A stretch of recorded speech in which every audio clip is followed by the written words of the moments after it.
एक गांव में रामू नाम का एक गरीब लकड़हारा रहता था। वह रोज सुबह जंगल में जाता, लकड़ियां काट कर लाता था और उन्हें गांव में बेच देता था। उससे जो भी कमाई होती उसी से वह अपना गुजारा करता था।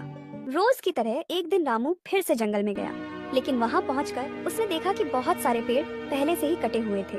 अरे, आज कोई मुझसे पहले आ गया और यहाँ की सारी लकड़ियाँ काट के ले गया। चलो, कोई बात नहीं, मैं थोड़ा और अंदर जाता हूँ और कोई और पेड़ तलाशता हूँ।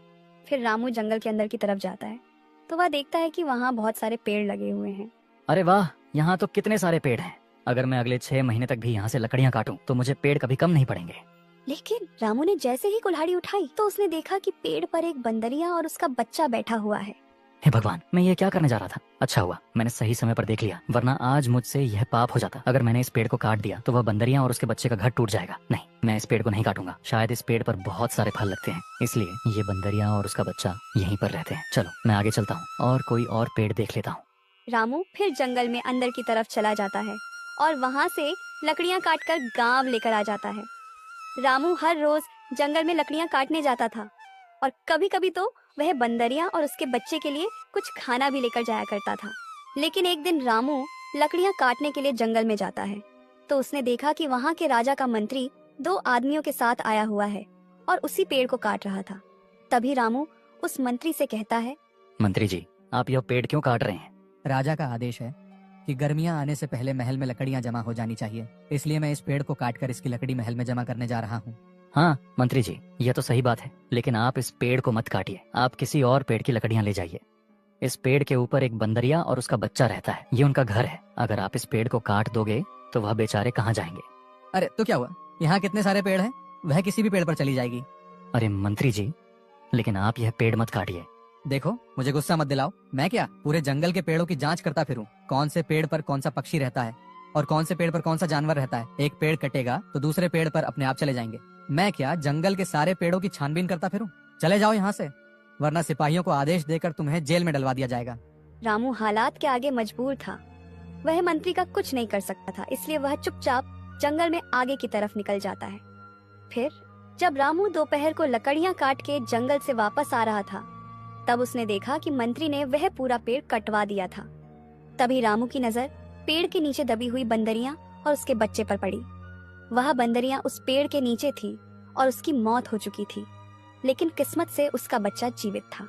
हे भगवान, यह क्या हो गया? अब इस बच्चे का क्या होगा? मैंने उस मंत्री को बहुत समझाया कि इस पेड़ को ना काटे, लेकिन उसने मेरी एक ना सुनी और उसकी जिद की वजह से आज ये बंदर बेचारा अपनी माँ से जुदा हो गया। मैं इस बंदर को इस जंगल में अकेला नहीं छोड़ सकता।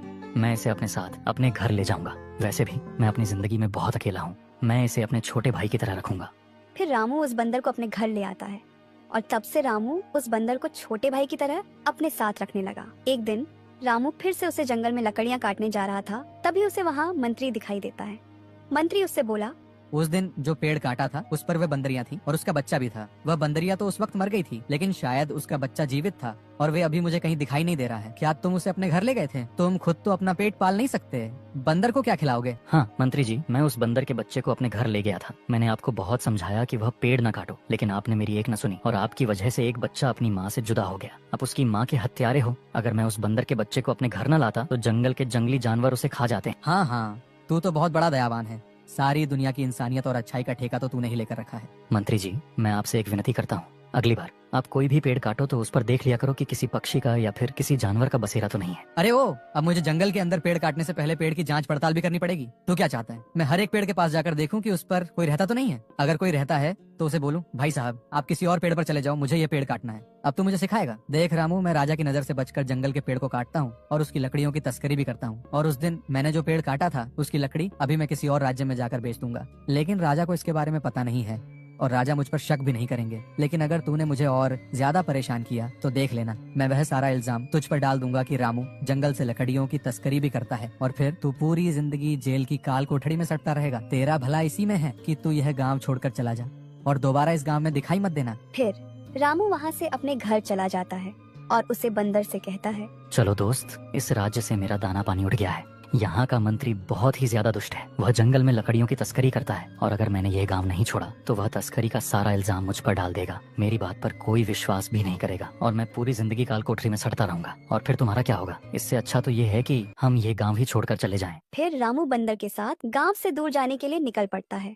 फिर रामू दूसरे राज्य में काम ढूंढने के लिए डर डर की ठोकरें खा रहा था। ना तो उसको कहीं पर काम मिल रहा था, न सर छुपाने के लिए छत। उसे और उसके बंदर को खाने पीने की भी बहुत दिक्कत होने लगी थी। मुश्किल से उनको एक वक्त का खाना मिल पाता था। एक दिन रामू उस बंदर के साथ जंगल में एक पेड़ के नीचे बैठा हुआ होता है। तभी वहाँ एक पंडित जी आते हैं। पुत्र, तुम इस बंदर को लेकर इस जंगल में इस तरह से क्यों बैठे हो?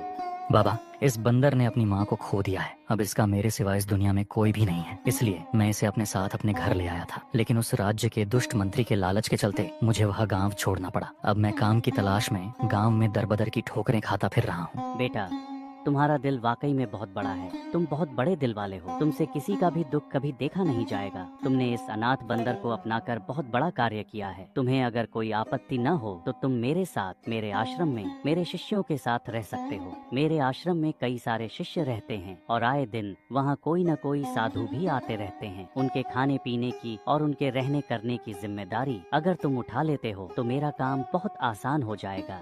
ये तो मेरे लिए बड़े ही सौभाग्य की बात है कि मैं आश्रम में आपके साथ रहूंगा। लेकिन पंडित जी, मेरा ये बंदर भी मेरे साथ ही आएगा। मैं इसे कहीं पर भी अकेला नहीं छोड़ सकता। हाँ हाँ, मुझे कोई आपत्ति नहीं है। तुम इसे अपने साथ रख सकते। रामू पंडित जी के साथ उनके आश्रम में चला जाता है। रामू आश्रम की साफ सफाई, खाने पीने का सामान और पूजा का सामान लाना, ये सारे काम रामू करने लगा। रामू का बंदर हमेशा ही उसके साथ रहता था। पंडित जी रामू को मेहनत और लगन से काम करता देख बहुत खुश थे। पंडित जी हमेशा शिष्यों के आगे रामू की तारीफ किया करते थे। लेकिन पंडित जी का एक और शिष्य था, राघव। वह रामू से बहुत जलता था। लगता था रामू को आए हुए कुछ ही दिन हुए हैं और मैं इतने सालों से काम कर रहा हूँ। पंडित जी ने कभी मेरी तारीफ नहीं की और वह रामू की इतनी तारीफ क्यों करते हैं। एक दिन रामू राघव के लिए ताज़ा ताज़ा फल लेकर आता है। यह लीजिए राघव भैया, मैं आपके लिए ताज़ा ताज़ा फल लाया हूँ। मैं कुछ दिनों से देख रहा हूँ रामू, तुम बहुत आलसी होते जा रहे हो। तुम्हें ज्यादा खाना ना पकाना पड़े, इसलिए यह फल लेकर तुम आते हो। ऐसा नहीं है राघव भैया, आज पंडित जी ने सबको फलहार करने को कहा है, इसलिए मैं ये फल आपके लिए लेकर आया था। रामू और राघव बातचीत कर रहे थे। तभी इतने में रामू का बंदर आता है और राघव के फल खाने ही वाला होता है। यह सब देखकर राघव बहुत गुस्सा हो जाता है। अरे संभालो अपने इस पागल बंदर को। पूरे आश्रम को इसने तो जैसे अपने सर पर उठा रखा है। ये बंदर मेरे हिस्से के फल खा जाएगा क्या? अभी के अभी जाकर इस बंदर को जंगल में छोड़कर आओ, नहीं तो मैं पंडित जी से शिकायत कर दूंगा। राघव भैया, मुझे माफ कर दीजिए, और अगर मेरा बंदर आपके फल खा भी जाता तो मैं आपके लिए नया फल ले आता, पर इस बंदर को मुझसे जुदा मत कीजिए। राघव को रामू पर बहुत गुस्सा आ रहा था। राघव ने जाकर पंडित जी से रामू की शिकायत भी की, लेकिन पंडित जी ने रामू की तरफदारी करते हुए राघव को खूब खरी खोटी सुनाई। यह सब सुनकर राघव आग बबूला हो जाता है। आज इस रामू और इसके बंदर की वजह से पंडित जी ने मुझे कितना सुनाया। मुझे जल्द से जल्द रामू और उसके बंदर का कुछ करना पड़ेगा, लेकिन मुझे कुछ इस तरह काम करना पड़ेगा कि सांप भी मर जाए और लाठी भी ना टूटे। कुछ दिन के बाद उसे राज्य के राजा ने पंडित जी को अपने महल में पधारने का न्योता दिया। पंडित जी अपने कुछ शिष्यों और रामू के साथ राजा के महल में चले जाते हैं। राजा ने उन सब की अच्छे से खातिरदारी की और एक दिन रहने के बाद पंडित जी और उनके शिष्य वापस लौट जाते हैं।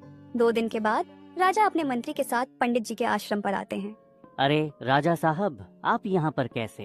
पंडित जी माफ कीजिए, आज मैं किसी और काम की वजह से यहाँ पर आया हूँ। हाँ, कोई बात नहीं। राजा साहब बताइए, क्या काम है आपका जो आपको यहाँ आना पड़ा? मुझे कुछ समझ में नहीं आ रहा कि मैं आपको कैसे बताऊं। 2 दिनों से महारानी का हार खो गया है और हमने पूरे महल में जांच पड़ताल कर ली, लेकिन वह मुझे कहीं भी नहीं मिल रहा है। अरे राजा साहब, बातों को गोल गोल घूमना बंद कीजिए और साफ साफ बताइए, क्या हमारे जाने के बाद से वह हार गुम हुआ है? हाँ पंडित जी, बात तो कुछ ऐसी ही है। मतलब आप यह कहना चाहते हैं कि रानी का हार हम में से किसी ने चुराया है? नहीं पंडित जी, मैं आप पर शक करने का पाप नहीं कर सकता, लेकिन मैं क्या करूं, मुझे रानी की वजह से यहाँ आना पड़ा। देखिए राजा साहब, आपके यहाँ आने से मुझे कोई दिक्कत नहीं है। आप चाहे तो मेरे शिष्यों की तलाशी भी ले सकते हैं। मुझे पूरा यकीन है कि मेरा कोई भी शिष्य ऐसा काम नहीं कर सकता। फिर राजा के साथ आए हुए सैनिकों ने रामू और बाकी सब लोगों की तलाशी ली, तब उन्हें रामू की झोली में से रानी का वह हार मिला। रामू निर्दोष था। वह पंडित जी से बोला, पंडित जी, मुझ पर भरोसा करिए, मैंने ऐसा कुछ भी नहीं किया है। मैंने रानी का हार नहीं चुराया है। रामू, मैं कभी सपने में भी नहीं सोच सकता था कि तुम ऐसी हरकत करोगे। तुमने तो पंडित जी का सर शर्म से झुका दिया है। नहीं राघव भैया, मैंने चोरी नहीं की है, मुझे कोई फंसा रहा है। पंडित जी, रामू रंगे हाथ पकड़ा गया है। अब मुझे इसे इस महल ले जाना होगा और इसे सजा भी होगी। तभी उन्हें पीछे से एक आवाज आती है, राजा साहब, मेरे भाई रामू ने कोई चोरी नहीं की है, वह निर्दोष है। ये चोरी किसी और ने की है और मेरे भाई को कोई फंसा रहा है। अरे तुम तो एक बंदर हो और तुम बोल कैसे सकते हो? हाँ, मैं एक बोलने वाला बंदर हूँ। मैं जब छोटा था तब से रामू भैया मुझसे बहुत सारी बातें करते थे और वह इतनी बातें करते थे, उनकी बातें सुन सुनकर मैं बोलना सीख लिया था। और मैं यह बात पक्के तौर पर बता सकता हूँ, रामू भैया ने चोरी नहीं की है। पक्के तौर पर? तो फिर पक्के तौर पर तुम्हें यह भी पता होगा कि यह चोरी किसने की है। चोरी मेरे भाई ने नहीं की है, चोरी इस राघव ने की है। उसने महल से हार चुराकर मेरे भाई की झोली में डाल दिया था। क्या राघव, यह बंदर सच बोल रहा है? क्या यह सच है? नहीं नहीं पंडित जी, मैंने कोई चोरी नहीं की है। ये बंदर झूठ बोल रहा है। तुम्हारी यह दबी हुई आवाज से सब पता चल रहा है कि तुमने ही चोरी की है। मैं कभी सपने में भी नहीं सोच सकता था कि मेरा शिष्य चोरी जैसा पाप करेगा। अब सच सच बताओ, तुमने ऐसा क्यों किया है? राघव ने फिर अपनी ईर्ष्या के बारे में पंडित जी को सब सच सच बता दिया। यह सब जो भी किया वह रामू से जलन के मारे किया था। राघव को महल से चोरी करने के इल्जाम में पकड़ लिया जाता है। रामू, तुम्हारा ये बंदर तो हमारे लिए बहुत महत्वपूर्ण है। ये हमारे और हमारे राज्य के लिए बहुत काम आ सकता है। मैं चाहता हूँ कि तुम अपने बंदर के साथ हमारे जासूस बन जाओ और हमारे दुश्मनों पर नजर रखो, उनके बारे में हमें सारी जानकारी दो। और वैसे भी इस बंदर पे किसी को शक भी नहीं होगा और तुम आसानी से अपना काम कर पाओगे। राजा की यह बात रामू को बिल्कुल ठीक लगी। पंडित जी ने भी इस काम के लिए हाँ भर दी और अब रामू इस राज्य का वह पहला जासूस था जिसका साथी एक बंदर भी था और वह बोल भी सकता था।